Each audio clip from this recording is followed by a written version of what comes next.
Hello everyone, this is C S Vikram Sirohi and welcome to affordable classes. और बच्चों, आज की क्लास के अंदर सी एस सी टी में आज हम लीगल एप्टीट्यूड में जो कॉन्ट्रैक्ट एक्ट कर रहे थे उसको खत्म कर देंगे। ठीक है ना।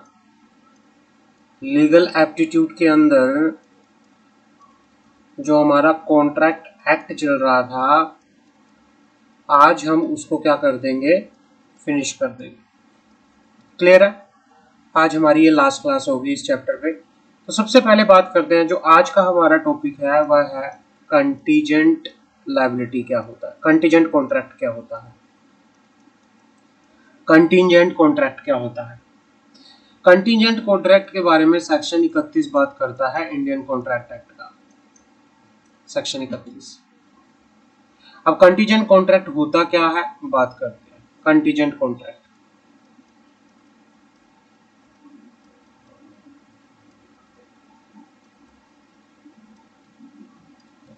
Contingent contract, contract to do और नॉट टू डू समथिंग। ऐसा कॉन्ट्रैक्ट जो किसके लिए होता है, टू डू और not to do something if some event collateral to such contract does और डज नॉट हैपन। इसका मतलब क्या होता है, इसका मतलब होता है कंटीजेंट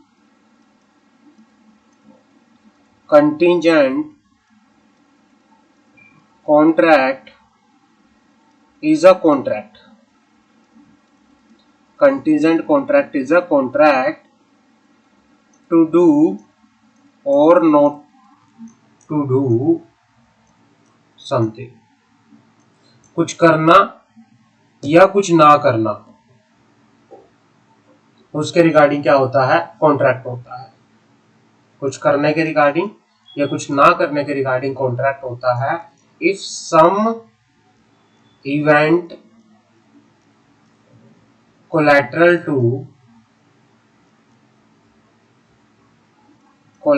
to such contract, अगर कुछ इवेंट है, कुछ ऐसी सिचुएशंस हैं जो इस कॉन्ट्रैक्ट से जुड़ी हैं, अगर वो होती हैं या नहीं होती हैं। अगर हुई तो हो जाएंगी, अगर नहीं हुई तो मतलब जो एक कंटीजेंसी पर डिपेंड करता है, फ्यूचर में डिपेंड करता है। अगर फ्यूचर में इवेंट होता है तो ये कॉन्ट्रैक्ट होगा, फ्यूचर में डिपेंड नहीं करता है तो ये कॉन्ट्रैक्ट नहीं होगा। फ्यूचर में डिपेंड करता है तो मैं ये नहीं करूंगा, अगर होता है तो नहीं करूंगा। इस तरह से समझ आ गई। जब आपका कुछ करने का मतलब, आपका जो कॉन्ट्रैक्ट है वो फ्यूचर के किसी इवेंट के ऊपर डिपेंड करता है। अगर वो इवेंट हुआ तो आप कॉन्ट्रैक्ट करोगे, नहीं तो नहीं। A contract to sell B tell 10 bales of cotton of ₹20,000 if ship by which they are coming return safely। ये कहना चाह रहा है कि भाई जो शिप में कॉटन आ रहा है तो मैं प्रॉमिस करता हूँ, ए ने कॉन्ट्रैक्ट कर दिया बी के साथ कि भाई मैं आपको 10 बेल्स ऑफ कॉटन 20,000 रुपए में बेचूंगा अगर शिप मेरा सेफली आ गया तो। इस तरह के कॉन्ट्रैक्ट क्या होते हैं, कंटीजेंट कॉन्ट्रैक्ट होते हैं। समझ आ गई। क्वेजी कॉन्ट्रैक्ट क्या होता है बात करते हैं। What is quasi contract.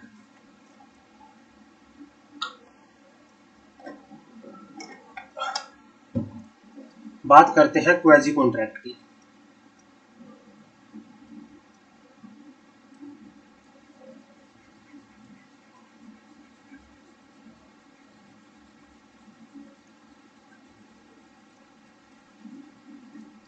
अब बात आती है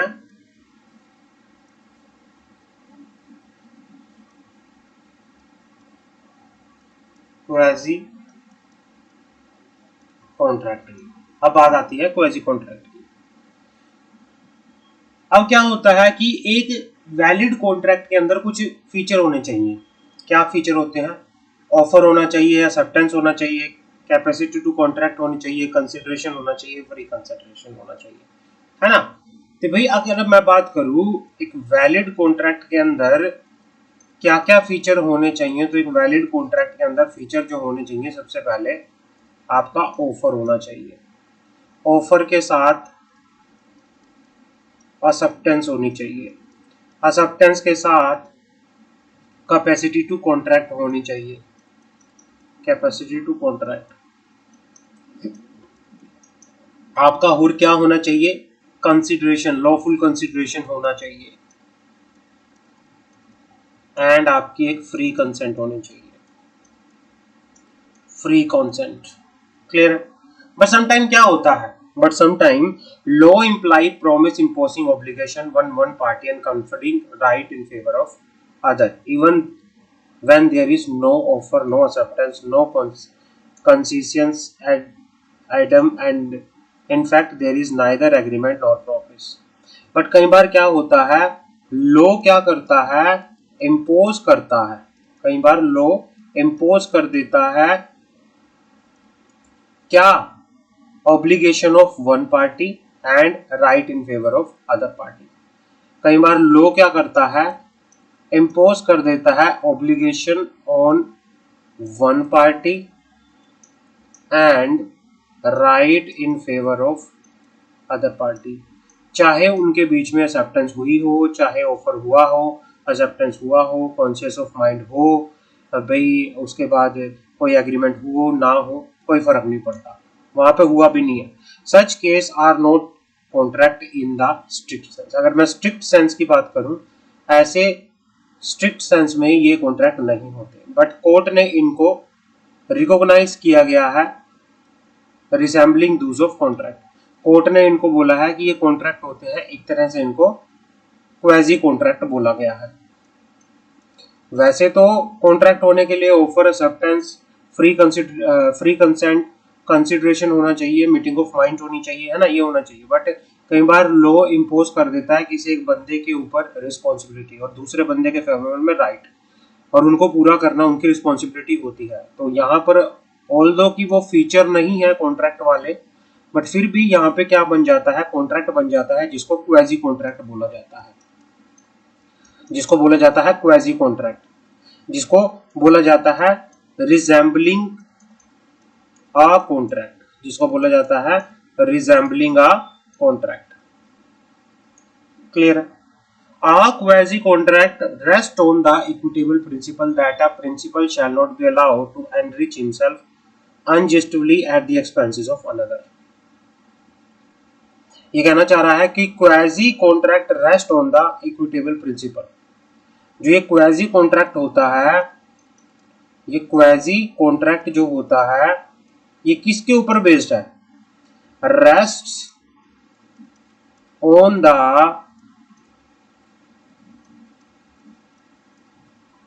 equitable principle that a person shall not be allowed to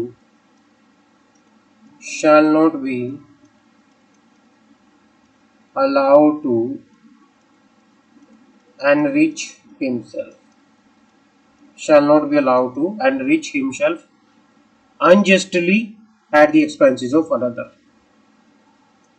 कि भाई एक पर्सन किसी दूसरे के खर्चे पर क्या नहीं हो सकता, a quasi contract rests on the equitable principle that a person shall not be allowed to enrich himself unjustly at the expenses of other।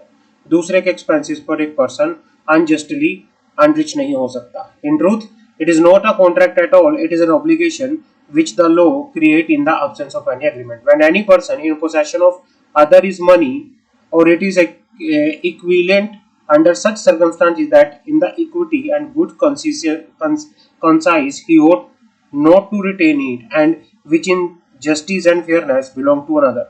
कि भाई मान लो ए ने बी को 500 करोड़ रुपया दिया, मान लो 5000 करोड़ रुपया दिया कि भाई मेरे पैसे को सेफली जब तक मैं तुमसे ना ले लूं इसका ध्यान रखना, लेकिन ए ने बी को लौटाने से मना कर दिया, तो यहाँ पे क्या है, ऐसा नहीं हो सकता। लॉ ने ए के ऊपर क्या किया है, ऑब्लिगेशन दी है कि भाई अगर आपके पास किसी का पैसा है, आप उसकी ध्यान रखोगे, जब वो मांगेगा उसको दोगे, उसके पैसे का यूज अपने पर्सनल बेनिफिट के लिए नहीं करोगे। ये एक क्वेजी कॉन्ट्रैक्ट है, this is a quasi contract. आगे बढ़ते हैं। डिस्चार्ज और टर्मिनेशन ऑफ कॉन्ट्रैक्ट। डिस्चार्ज और टर्मिनेशन ऑफ कॉन्ट्रैक्ट। किन किन कारणों की वजह से हमारा जो कॉन्ट्रैक्ट है वो खत्म हो सकता है, टूट सकता है, डिस्चार्ज हो सकता है। किन किन कारणों की वजह से हमारा जो कॉन्ट्रैक्ट है, कोई कॉन्ट्रैक्ट एक पर्सन ने दूसरे पर्सन के साथ किया, वो टूट सकता है या वो खत्म हो सकता है। पहला, परफॉर्मेंस ऑफ कॉन्ट्रैक्ट। भाई जिस पर्पस के लिए आपने कॉन्ट्रैक्ट किया वो पर्पस क्या हो गया, पूरा हो गया, तो अभी कॉन्ट्रैक्ट का डिस्चार्ज होने का टाइम है। परफॉर्मेंस ऑफ कॉन्ट्रैक्ट का मतलब है कि जिस पर्पस के लिए आपने कॉन्ट्रैक्ट किया था वो कॉन्ट्रैक्ट हो चुका है, वो काम हो चुका है। म्यूचुअल कंसेंट और अग्रीमेंट, म्यूचुअल कंसेंट और अग्रीमेंट। भाई दोनों पार्टी ने आपस सहमति के साथ क्या कर लिया, टर्मिनेशन कर लिया कॉन्ट्रैक्ट का या डिस्चार्ज कर लिया कॉन्ट्रैक्ट का। तीसरा, लैप्स ऑफ टाइम। 1 साल के लिए कॉन्ट्रैक्ट हुआ था, 1 साल हो चुका है, तो यहाँ पे टाइम अगर पूरा हो जाए तो लैप्स ऑफ टाइम। चौथा, operation of law. Operation of law, मान लो 2 पार्टी के बीच में कॉन्ट्रैक्ट हुआ था, एक पार्टी की डेथ हो गई, दिस इज कॉल्ड, भाई ऑपरेशन ऑफ लॉ की वजह से कॉन्ट्रैक्ट डिस्चार्ज हो गया या टर्मिनेट हो गया। इम्पॉसिबिलिटी ऑफ परफॉर्मेंस, भाई जिस पर्पस के लिए कॉन्ट्रैक्ट हुआ था वो पर्पस क्या है, इम्पॉसिबल है मीट करना, तो कॉन्ट्रैक्ट को परफॉर्म करना क्या हो गया है, इम्पॉसिबल हो गया है। और ब्रीच ऑफ कॉन्ट्रैक्ट, पार्टी ने किसी टर्म्स और कॉन्ट्रैक्ट की को क्या किया है, ब्रीच किया है। तो ये सारे कारण होते हैं जिनकी वजह से आपका कॉन्ट्रैक्ट क्या हो सकता है, डिस्चार्ज हो सकता है, टर्मिनेट हो सकता है। क्लियर है? आगे बढ़ते हैं।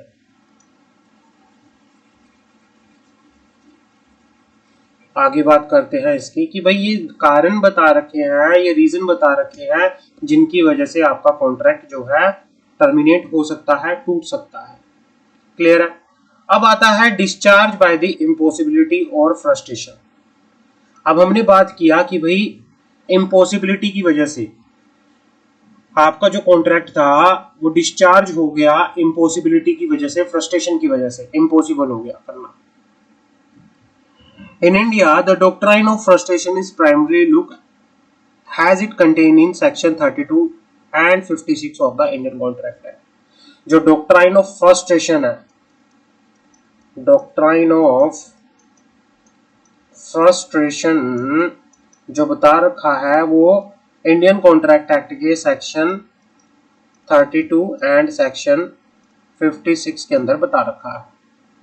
The court usually give relief on the ground of subsequent impossibility when it finds that the whole purpose or basis of contract was frustrated by the intrusion and occurrence of event that was not contemplated by the party। ये कहना चाह रहा है कि भाई कई बार court ने बोला गया, कुछ ग्राउंड, कुछ रीजन बताए गए हैं कोर्ट के द्वारा कि भाई कुछ ऐसे कारण हो जाते हैं जिसकी वजह से कॉन्ट्रैक्ट को परफॉर्म कर पाना क्या हो जाता है, इम्पॉसिबल हो जाता है। कॉन्ट्रैक्ट के पर्पस को पूरा कर पाना क्या हो जाता है, इम्पॉसिबल हो जाता है। The court also grant relief when there one of the party was or could have been aware of such contingency happening and other party was not. Before invoking the doctrine, it must be shown that the event which has produced the frustration was one which the party to the contract did not foresee and could not with reasonable diligence have foreseen। भाई आज doctrine of frustration क्या कहता है, doctrine of frustration क्या कहता है, doctrine of frustration, the court usually give relief on the ground of subsequent impossibility.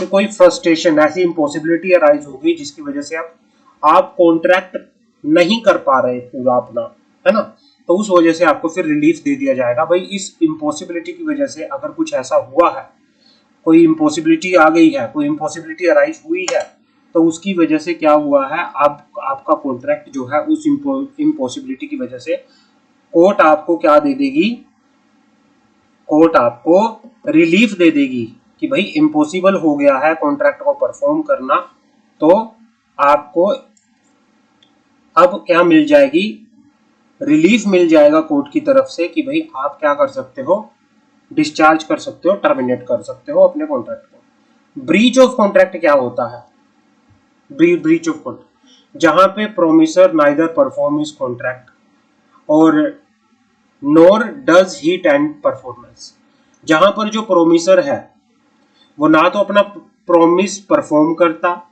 ना ही वो करना चाहता, और where the performance is defective और there is a breach of contract.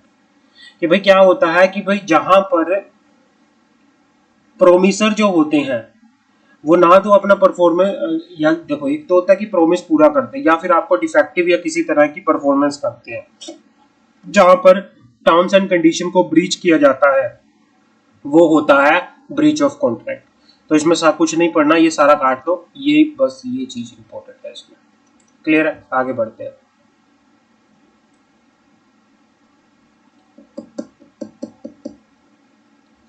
जो रेमिड ये वाला, ये कुछ नहीं है, ये वाला in case of breach of contract the injured party में। अब यहां पे क्या है, सारा नहीं पढ़ना, जो भी है कि भाई ब्रीच ऑफ रेमेडी की बात कर रहा है यहां पे, remedy. In case of breach of contract injured party क्या कर सकती है? In case of breach of contract injured party में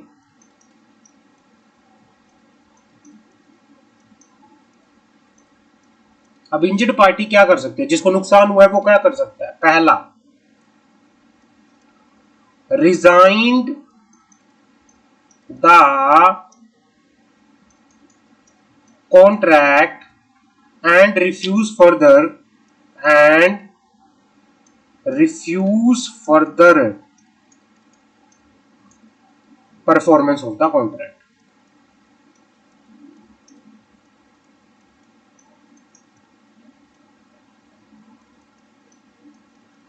ये कहना चाह रहा है कि भाई अगर किसी ने ब्रीच ऑफ कॉन्ट्रैक्ट किया है तो इंजर्ड पार्टी के पास क्या क्या रेमेडी हो सकती है। इंजर्ड पार्टी, रिजाइन का मतलब होता है यहाँ पे कैंसिल करना। जिस पार्टी को नुकसान हुआ है वो क्या कर सकती है? कैंसिल कर सकती है कॉन्ट्रैक्ट को, या मना कर सकती है आगे कोई भी कॉन्ट्रैक्ट के रिगार्डिंग परफॉर्मेंस को। दूसरा, वो केस फाइल कर सकती है, सू फॉर द डैमेजेस। भाई जो नुकसान हुआ है उसके लिए वो क्या कर सकती है? केस फाइल कर सकती है। तीसरा, sue for the specific performance. भाई कोर्ट में केस फाइल कर सकती है कि भाई किसी पार्टी ने कॉन्ट्रैक्ट को पूरा नहीं किया, उसको बोला जाए कि उसकी स्पेसिफिक परफॉर्मेंस को कॉन्ट्रैक्ट की स्पेसिफिक परफॉर्मेंस। क्लियर है। चौथा, sue for injunction, sue for an injunction to restrain the breach of negative term. कि भाई अगर कोई गलत कर रहा है, कोई नेगेटिव टर्म है, उसको रोकने के लिए, इंजेक्शन के लिए आप सू फाइल कर सकते हैं।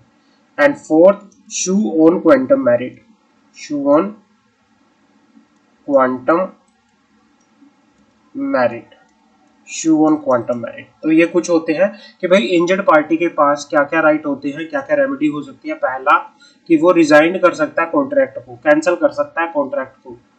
और दूसरा, सू फॉर डैमेजेस, डैमेजेस के लिए, मतलब अगर किसी पार्टी को कोई नुकसान हुआ है, अपनी नुकसान की भरपाई के लिए केस फाइल कर सकता है। स्पेसिफिक परफॉर्मेंस के लिए, किसी कॉन्ट्रैक्ट की स्पेसिफिक परफॉर्मेंस के लिए केस फाइल कर सकता है।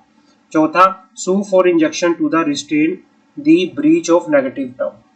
एंड पांचवा, शू ऑन क्वांटम मेरिट। तो ये सारे क्या होते हैं?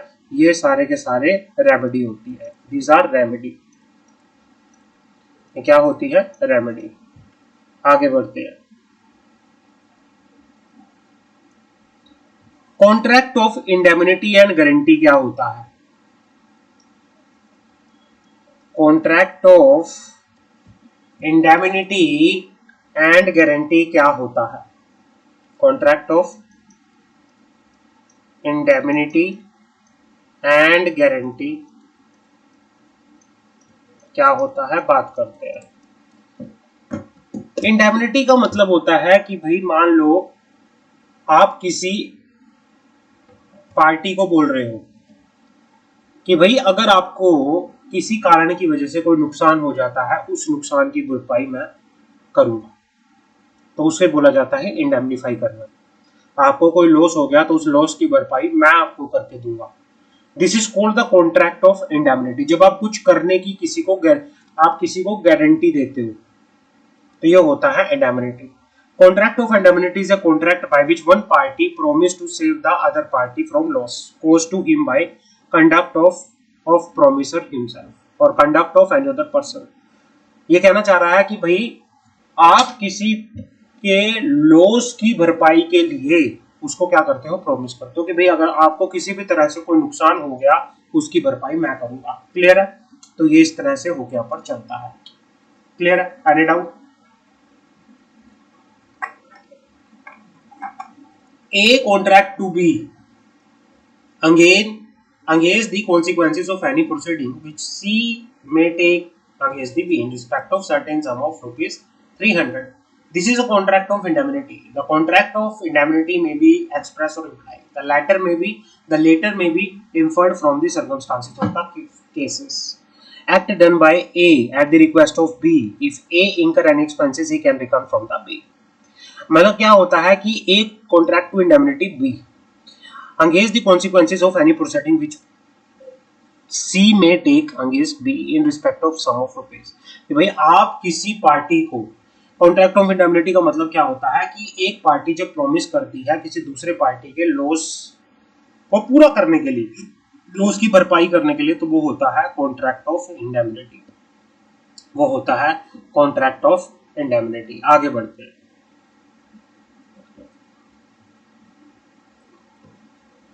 डिफरेंस क्या होता है कॉन्ट्रैक्ट ऑफ इंडेमनिटी में और कॉन्ट्रैक्ट ऑफ गारंटी में?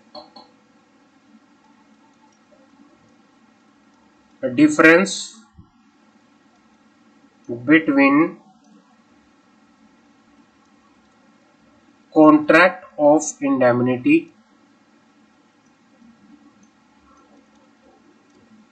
And contract of guarantee. Contract of indemnity और कॉन्ट्रैक्ट ऑफ गारंटी में डिफरेंस क्या होता है? Contract of indemnity, there are only two party, indemnifier and indemnified. Contract of indemnity में दो पार्टी होती है। एक होती है, जैसे अगर मैं बात करूं कॉन्ट्रैक्ट ऑफ इंडेमनिटी में दो पार्टी होती है। एक पार्टी होती है इंडेमनीफायर, एक पार्टी होती है इंडेमनीफाइड। लेकिन कॉन्ट्रैक्ट ऑफ गारंटी के अंदर कौन होता है? तीन पार्टी होती है। कॉन्ट्रैक्ट ऑफ गारंटी के अंदर तीन पार्टी होती है। एक होता है श्योरिटी, एक होता है प्रिंसिपल डेटर, एक होता है क्रेडिटर। तीन पार्टी होती है। इसमें दो पार्टी होती हैं, इसमें तीन पार्टी होती है। In contract of indemnity the liability of identifier is primary. Liability जो आइडेंटिफायर की होती है वो प्राइमरी होती है। लेकिन in contract of guarantee the liability of surety is secondary. The surety is liable only if the principal debtor make a default. Indemnifier की liability जो होती है प्राइमरी होती है। एक बार उसने जो बोल दिया वो उसकी प्राइमरी लायबिलिटी बन जाती है। लेकिन जब आप किसी को गारंटी देते हो तो आपकी लायबिलिटी सेकेंडरी होती है कि भाई तीन दोस्त थे ए बी सी, सी ने क्या किया, बी को पैसे देने थे, तो इसने बोला कि भाई अगर सी ने आपको नहीं दिए तो मैं आपको दूंगा। तो ए की लायबिलिटी जो है, अगर ए गारंटी दे रहा है तो ए की लायबिलिटी सेकेंडरी है। Indemnifier need not necessarily act at the request of debtor. Indemnifier need not necessarily act at the request of debtor. The surety give guarantee only at the request of principal debtor. कि भाई जो principal debtor है, यहाँ पर indemnifier किसी की request पे वो नहीं करता, कॉन्ट्रैक्ट नहीं करता, लेकिन यहाँ पे प्रिंसिपल की डेटर पे जो श्योरिटी होता है गारंटी देता है। क्लियर है? In case of indemnity the possibility of any loss happening is only contingency again which the indemnifier undertake. जो इंडेमनीफाई होते हैं कंटीजेंसी पे बेस होती है, हो भी सकती है नहीं भी हो सकती है, लेकिन गारंटी के बेस में क्या होता है, कोई एग्जिस्टिंग डेट होता है ना भाई। इसके अंदर जो लायबिलिटी होती है वो एग्जिस्टिंग होती है, इसमें एग्जिस्टिंग डेट होता है, लेकिन इसमें क्या होता है, ये कंटीजेंसी, ये कोई अगर चीजें होती हैं तभी हम आपको पैसा देंगे, अगर नहीं हुई तो हम आपको कोई, अगर आपको लॉस हुआ, हो सकता है प्रॉफिट हो, तो प्रॉफिट होगा तो वो क्यों आपकी वो पैसे देगा ना। तो ये चीजें हो यहाँ पर चलती है। Indemnifier can not sue third party in his own name unless there be a assignment. भाई इंडेमनीफायर थर्ड पार्टी के अगेंस्ट क्या नहीं कर सकता, केस नहीं कर सकता। The surety on payment of debt when the principal debtor has failed to pay is entitled to proceed against the principal debtor. तो ये चीजें होकर यहाँ पर चलती हैं, आपको इन चीजों का ध्यान रखना पड़ता है। आगे बढ़ते हैं। Law of agency. Law of agency क्या होता है?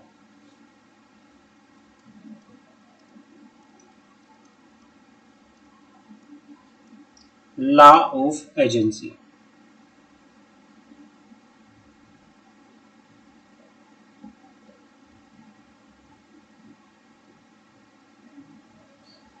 इसमें सबसे पहले डेफिनेशन आती है, एजेंट कौन होता है? Agent, agent is a person who is employed to bring his principal into contractual relation with third party. Agent कौन होता है? A person, agent means a person who is employed, who is employed to bring his principal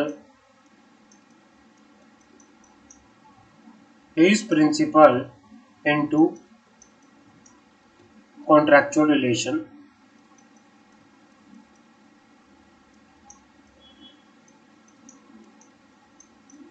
with third party, with third party. जैसे क्या होता है, LIC, LIC के agent होते हैं और लोग होते हैं। ये क्या करते हैं, इन लोगों से मिलते हैं, अलग अलग लोगों से मिलते हैं, उसको इंश्योरेंस करवाते हैं LIC में। मतलब जो LIC और जो दूसरे थर्ड पार्टी है उसका एक कॉन्ट्रैक्चुअल रिलेशन करवाते हैं, उसे बोला जाता है एजेंट। जो अपने प्रिंसिपल का और थर्ड पार्टी का एक कॉन्ट्रैक्चुअल रिलेशन क्रिएट करवाते हैं उसको बोला जाता है एजेंट। अब कितने तरह के एजेंट होते हैं? जो कॉन्ट्रैक्ट ऑफ एजेंसी होता है दो तरह का होता है, एक्सप्रेस एजेंसी, इंप्लाइड एजेंसी। अब बात करते हैं एक्सप्रेस एजेंसी क्या होता है। सबसे पहले बात आती है एक्सप्रेस एजेंसी क्या होता है। कॉन्ट्रैक्ट ऑफ एजेंसी जो होता है दो तरह का होता है। कॉन्ट्रैक्ट ऑफ एजेंसी दो तरह का होता है। एजेंट वाला कॉन्ट्रैक्ट दो तरह का होता है। एक होता है एक्सप्रेस कॉन्ट्रैक्ट, एक होता है implied contract. Express contract, implied contract. Express contract जो नॉर्मली होता है वो ओरली भी हो सकता है या रिटर्न में भी हो सकता है। ये ओरली भी हो सकता है जब स्पेसिफिकली किसी को बोलकर कोई पावर ऑफ अटॉर्नी दी जाती है ना, या रिटर्न में भी हो सकता है। The usually form of return contract of agency is a power of attorney. Return agency जो होती है वो क्या होती है, पावर ऑफ अटॉर्नी होती है। पावर ऑफ अटॉर्नी जिसमें क्या होता है, रिटर्न फॉर्म के अंदर किसी पर्सन को कोई काम करने के रिगार्डिंग पावर दी जाती है कि भाई आप ये काम कर सकते हो। समझ आ गई? which give him authority to act on behalf of principal in accordance with the terms and conditions therein.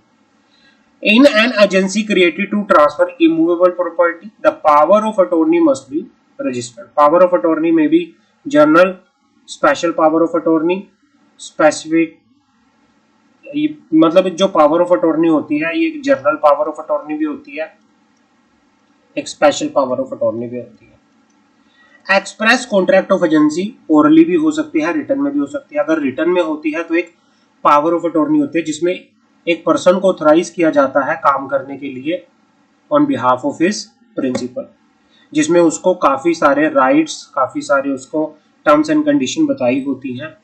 जैसे कोई मूवेबल प्रॉपर्टी है, कोई घर है, उसको आपको सेल करवानी है तो आपको एक पावर ऑफ अटॉर्नी दे दी जाती है कि भाई आप इसको सेल करा सकते हैं। पावर ऑफ अटॉर्नी जनरल भी हो सकती है, स्पेशल भी हो सकती है। इम्प्लाइड क्या होता है? इम्प्लाइड के केस में कंडक्ट पे बेस होता है पार्टीज के। It is depend upon the conduct of party. Implied agency arise by the conduct of party.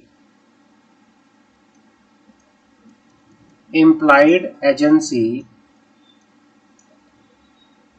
arise by the conduct of party। इसके अंदर काफी सारे implied contract होते हैं। सबसे पहले जैसे agency bye estoppel। Estoppel arise when you are precluded from denying the truth of anything which you have represented a fact, although it is not a fact. Thus, where P allow third party to believe that he is acting as a representative, he will be stopped from denying the agency if such third party relying on it make a contract with A। मतलब जहां पर आप actual में किसी के agent नहीं हो। Agency by estoppel का मतलब होता है कि जहां पर आपने कोई फैक्ट बताया लेकिन वो फैक्ट चीज नहीं थी। आपने कहा कि मैं LIC का एजेंट हूं और मैं क्या कराता हूं, इंश्योरेंस करवाता हूं और आप इंश्योरेंस करवा लो। किसी ने आप पे बिलीव कर लिया और बाद में पता चला कि आप एजेंट LIC के थे ही नहीं। तो अगर इस तरह से कोई होती है कि भाई आपको कोई फैक्ट रिप्रेजेंट करता है और आप उस पर बिलीव करते हो और उसके वो आपको एक्चुअल में बता रहा है कि मैं उसका एजेंट हूँ और एक्चुअल में आप नहीं हो, तो ये होती है agency by estoppel. Wife as a agent, wife as a agent. Husband के लिए वाइफ, जैसे हस्बैंड और वाइफ साथ रहते हैं, है ना, तो वाइफ जो है हस्बैंड की एजेंट की तरह काम करती है, एजेंट की तरह काम करती है। Agency of necessity, agency of necessity. In certain circumstances, person who has been entrusted with another's property may have to incur unauthorized expenses to protect and preserve it। कई बार क्या होता है कि आप जरूरत हो जाती है, आप नेसेसिटी के लिए, मान लो आप किसी की कोई प्रॉपर्टी क्या कर रहे हो, आपको किसी ने कोई property the, but it is your now responsibility कि उसके बिहाफ पे जो भी उसकी मैनेजमेंट करनी है, उसको प्रिजर्व करना है, वो आपको करना पड़ेगा उसके बिहाफ पे। अच्छा, तो ये सारी चीजें होती हैं इम्प्लाइड कॉन्ट्रैक्ट की। Agency by estoppel, wife as a agent, agency by agency of necessity, agency of necessity. अब बात करते हैं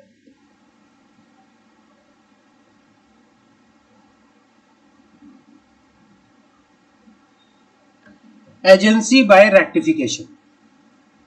जहां पर किसी पर्सन को कोई अथॉरिटी नहीं दी गई थी, जहां पर किसी पर्सन को कोई अथॉरिटी नहीं दी गई थी, और a duly appointed agent exceed his authority, या फिर किसी को अथॉरिटी दी गई थी लेकिन एक लिमिटेड अथॉरिटी दी गई थी, लेकिन उसने अपनी अथॉरिटी से बाहर जाके कोई काम कर दिया, कोई ऐसी ट्रांजैक्शन कर दी। अब क्या हुआ, अगर उसके इस काम को रेक्टिफाई कर दिया जाए, मान लो ए था, ए ने बी को कोई काम दे रखा था, लेकिन उसने मतलब इसको कोई पावर दे रखी थी, लेकिन इसने अपनी पावर को ज्यादा यूज कर लिया, इसने अपनी पावर का ज्यादा यूज कर लिया, या फिर इसको पावर नहीं दी गई थी फिर भी इसने काम कर दिया। तो प्रिंसिपल उस काम को रेक्टिफाई कर सकता है कि चलो कर दिया, ठीक है, कोई बात नहीं। अगर ऐसे रेक्टिफिकेशन एक बार ए बी को कर दे तो ये बन जाता है एजेंसी बाय रेक्टिफिकेशन, कि भाई आपको ऑथोराइज नहीं किया गया था या ऑथोराइज किया गया था लेकिन आपने अपनी अथॉरिटी से बाहर जाके कोई काम कर लिया, तो उस केस में जो प्रिंसिपल है जिसने आपको अथॉरिटी दी थी उसके पास चॉइस हो जाती है कि भाई आपके काम को वो रेक्टिफाई कर सकता है। जब एक बार रेक्टिफाई कर दिया उसने, तो आपका रिलेशन उसके साथ बन जाता है agency bye rectification, agency bye rectification, है ना। तो ये आपका काम यहाँ पे बन जाता है। आगे बढ़ते हैं।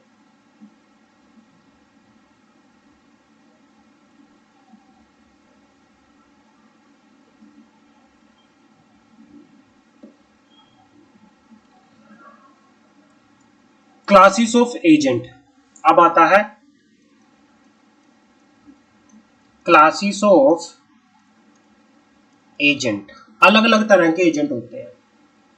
एक होता है स्पेशल एजेंट, एक होता है जनरल एजेंट। एक होता है स्पेशल एजेंट, एक होता है जनरल एजेंट। स्पेशल एजेंट वो एजेंट होता है जिसको कोई स्पेसिफिक काम करने के लिए कोई अथॉरिटी दी गई है, कोई स्पेशल काम करने के लिए, सिर्फ एक स्पेशल काम करने के लिए उसको क्या दी गई है, अथॉरिटी दी गई है। Special agent is one who is appointed to do specify act. A special agent is one who is appointed to do a specified act. जिसको कोई स्पेशल एक्ट करने के लिए, कोई स्पेशल टास्क करने के लिए सिर्फ वो उसी काम को कर सकता है जिस काम के लिए उसको अथॉरिटी दी गई है ना। The third party has no right to assume that the agent has unlimited, उसके पास कोई अनलिमिटेड लायबिलिटी नहीं होती, उसके पास थोड़ी अनलिमिटेड अथॉरिटी नहीं होती, सिर्फ उसके पास एक स्पेशल काम को करने की लिमिटेड अथॉरिटी नहीं होती, सिर्फ कोई स्पेशल काम करने के लिए। भैया किसी को कोई कह दिया कि भाई आपके अगर मैं एक स्पेशल अथॉरिटी देता हूं, आप वहां जाओ और ये काम करके आओ, सिर्फ उस एक पर्टिकुलर काम के लिए आपको कोई अथॉरिटी दे दी, तो वो होती है स्पेशल। जर्नल एजेंट का मतलब होता है कि भाई जर्नल अथॉरिटी दे रखी है, आप कोई भी ट्रांजैक्शंस कर सकते हो, प्रिंसिपल आप अपने प्रिंसिपल के बिहाफ पे कुछ भी काम कर सकते हो। तो भाई इसमें क्या होता है, जर्नल एजेंट के अंदर इसमें जर्नल अथॉरिटी होती है, अपनी अथॉरिटी के अंदर अपने प्रिंसिपल के बिहाफ पे वो कोई भी कैसा भी काम कर सकता है। स्पेशल के अंदर सिर्फ एक स्पेशल काम, जर्नल के अंदर कोई भी काम वो कर सकता है, ठीक है ना। आपको अथॉरिटी दी गई है, आपको स्पेसिफिकली किसी एक काम के लिए नहीं बोला गया, आप कोई भी काम कर सकते हो, ठीक है। सब एजेंट क्या होता है, एजेंट का एजेंट, सब एजेंट का मतलब होता है एजेंट का एजेंट, सब एजेंट होता है एजेंट का एजेंट। आपके प्रिंसिपल ने आपको कोई काम दिया, आपने किसी और दूसरे को काम सौंप दिया, तो आप क्या कर रहे हो, तो दूसरा पर्सन जो है यहाँ पे सब एजेंट है। Person who is appointed by agent, कोई भी पर्सन जिसको एजेंट ने अपॉइंट किया गया है, and to whom the principal is work is delegated to known as sub agent. A ने बी को कोई काम दिया, ए जो है बी का क्या है, एजेंट है। अब बी ने उस काम को आगे सी को दे दिया, ये कौन है, सब एजेंट है। समझ आ गई। सब एजेंट जो होता है वो एजेंट का एजेंट होता है, ये ओरिजिनल एजेंट नहीं होता। क्लियर है। अ सब agent is bound by all the duty of original agent, but original agent को जो भी ड्यूटी दी गई है उसके लिए सब एजेंट क्या होगा, बाउंड होगा। The sub agent is not directly responsible to the principal except for fraud और विलफुल रॉन्ग। जो सब एजेंट है वो डायरेक्टली पी को रिस्पॉन्सिबल नहीं होगा, अगर वो फ्रॉड करता है या गलत काम करता है, तब वो क्या हो सकता है, लायबल हो सकता है। मर्सेंटाइल एजेंट कौन होता है? मर्सेंटाइल एजेंट कौन होता है भाई? जिसको अथॉरिटी दी गई है किसी गुड्स को सेल करने की, किसी गुड्स को परचेज करने की, किसी गुड्स को ट्रांसफर करने की, व्यापार करने से रिलेटेड, ट्रेड करने से रिलेटेड, व्यापार करने से रिलेटेड किसी को अगर कोई अथॉरिटी दी गई है कि भाई मेरे बिहाफ पे ये मेरी गुड्स को सेल परचेज मनी रेज कर सकता है, वो फैक्टर क्या होते हैं? ये भी एक तरह से क्या होता है, फैक्टर मर्सेंटाइल एजेंट होता है। फैक्टर भी एक तरह से क्या होता है, मर्सेंटाइल एजेंट होता है। A factor is a mercantile agent जिसका यूज किया जाता है to sell the good which has been placed in his possession and contract to do for his principal. ये कहना चाह रहा है कि भाई फैक्टर को हम अथॉरिटी दे देते हैं कि आप अपने नाम से कोई भी गुड बेच सकते हो, आप अपने नाम से कोई भी गुड खरीद सकते हो, आप अपने नाम से कोई भी मनी, कोई भी पैसा रिसीव कर सकते हो। हम कहते हैं ना कई बार किसी को कि भाई ये कह देना उसको जाके कि ये मेरा ही पैसा है ना?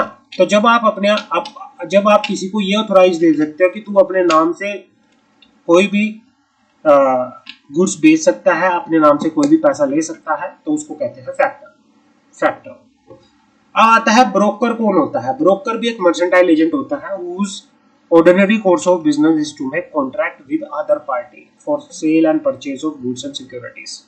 मतलब जिसका प्रिंसिपल बिजनेस जो होता है, जिसका मेन बिजनेस जो होता है, cell purchase of goods and security होता है, और उसके बदले में वो कमीशन चार्ज करता है, ठीक है ना? तो ये होता है आपका ब्रोकर। डेल क्रेड एजेंट क्या होता है? डेल क्रेड एजेंट क्या होता है? डेल क्रेड एजेंट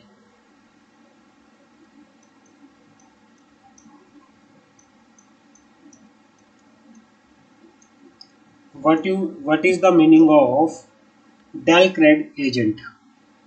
बात करते हैं।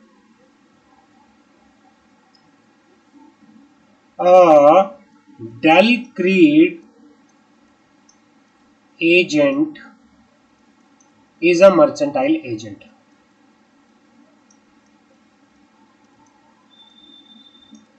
Del Craig Agent is a mercantile agent who is in consideration of extra remuneration guarantee to his principal that the purchase who buy on credit will pay for the good as he take। इसमें क्या होता है, इसके अंदर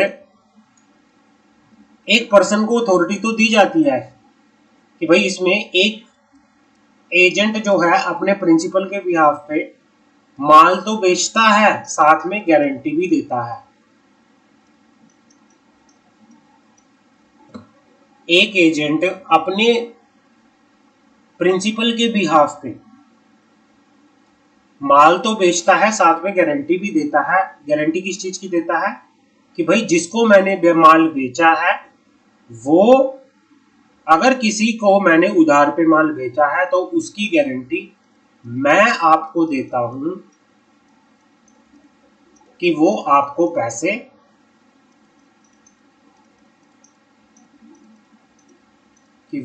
पैसे दे देगा। जब एक एजेंट क्या करता है, किसी को माल बेचता है अपने प्रिंसिपल के बिहाफ पे, और साथ में प्रिंसिपल को ये गारंटी भी देता है कि जिस किसी को भी मैंने उधार पे माल बेचा है, मैं गारंटी देता हूं कि भाई वो आपको पैसे दे देगा उसके। तो इस चीज को बोलते हैं del credere agent. Del credere agent कुछ एक्स्ट्रा रेम्यूनरेशन, गारंटी देने का रेम्यूनरेशन जो है चार्ज करता है। क्लियर है? अब बात करते हैं ऑक्शनरी कौन होता है।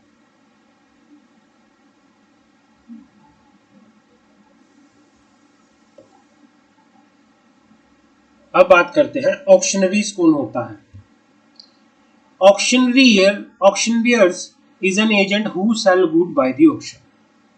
ऑक्शनरियर वो एजेंट होता है जो गुड सेल करता है ऑक्शन के द्वारा to the highest bidder in the public competition, किसको बेचता है? वो जो सबसे महंगी बोली लगाता है, जो सबसे महंगी बिड लगाता है पब्लिक कंपटीशन में, जिसने भी महंगी बोली लगाई तो ऑक्शनरियर उसको क्या कर देगा? गुड बेच देगा।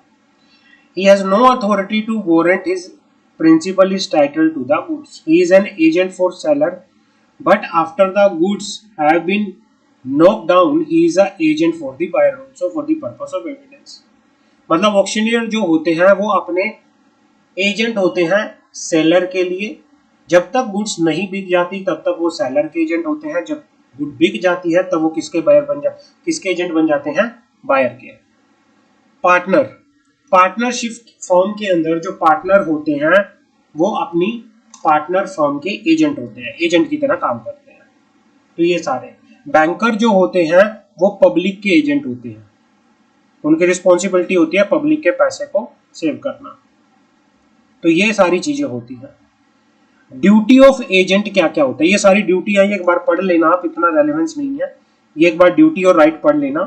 और ये टर्मिनेशन ऑफ एजेंसी, किन किन कारणों की वजह से आपकी जो एजेंसी है टूट सकती है। तो वो जो मैंने ऊपर बताया था सेम चीज है कि भाई टर्मिनेशन ऑफ कॉन्ट्रैक्ट किस तरह से हो सकता है, वैसे ही टर्मिनेशन ऑफ एजेंसी होती है कि जब एक बार जिस पर्पस के लिए एजेंसी बनाया गया था वो पर्पस पूरा हो गया है। दूसरा, प्रिंसिपल और एजेंट के बीच म्यूचुअल एग्रीमेंट की वजह से एक पीरियड, जिस